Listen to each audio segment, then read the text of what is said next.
ভুড়ি বাবর তো অনেক খেয়েছেন। এভাবে রান্না করে একদিন খাবেন, মুখে লেগে থাকার মতো স্বাদ হবে এই রান্নায়। আসসালামু আলাইকুম, আশা করছি সবাই ভালো আছেন। ভিডিওটি না টেনে শেষ পর্যন্ত দেখবেন। টেনে দেখলে শিখতে পারবেন না। একদম গ্রামীণ পদ্ধতিতে মাছাচিরা যেভাবে রান্না করে সেটাই আপনাদের দেখাবো। ভুড়িগুলো প্রথমে ধুয়ে নিয়ে লবণ হলুদ দিয়ে জাল করে নিতে হবে। আমার এখানে ভুড়িগুলো আগেই জাল দিয়ে রাখা আছে, তাই ভুড়িগুলো আপনারা যেভাবে চান সাইজ করে কেটে নেবেন। আমি সাইজ মতো কেটে নিয়েছি। এখন আমি রান্না শুরু করে দিব। প্রথমে কড়াইতে পেঁয়াজগুলো হালকাভাবে ভেজে নিব। তারপর লবণ, হলুদ, আদা, মরিচ, জিরা, তেজপাতা, গরম মসলা একসাথে বাটা কড়াইতে দিয়ে দিব। আমি কিছু গোটা রসুন অ্যাড করেছি, খেতে ভালো লাগবে তাই। একটু নেড়ে সামান্য পানি দিয়ে দিব।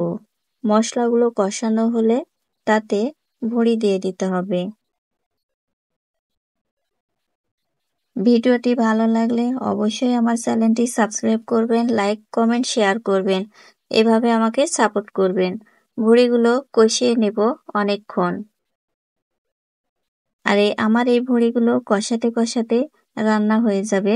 রান্নার এক পর্যায়ে দেখা যাবে যে ভুঁড়িগুলোর উপরে তেল উঠে আসছে। আর এই তেল উঠে আসা মানে আমার ভুঁড়িটা হয়ে গেছে। ভিডিওটি দেখার জন্য ধন্যবাদ। বাসায় রান্না করে এভাবে একদিন খাবেন। খেয়ে আমাকে জানাবেন কেমন লাগলো।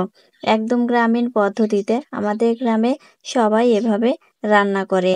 আমার মায়েরা এভাবে রান্না করে। আর এই রান্নাটা খেতে অনেক মজা হয়।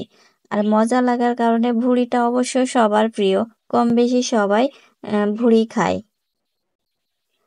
ভুঁড়ি কারো খেতে মানা আছে এটা আমি শুনিনি, তবে সবাই ভুঁড়ি খায়। ভুঁড়িটা খুব মজার। আর দেখুন আমার রান্নাটা খুব লোভনীয় হয়েছে।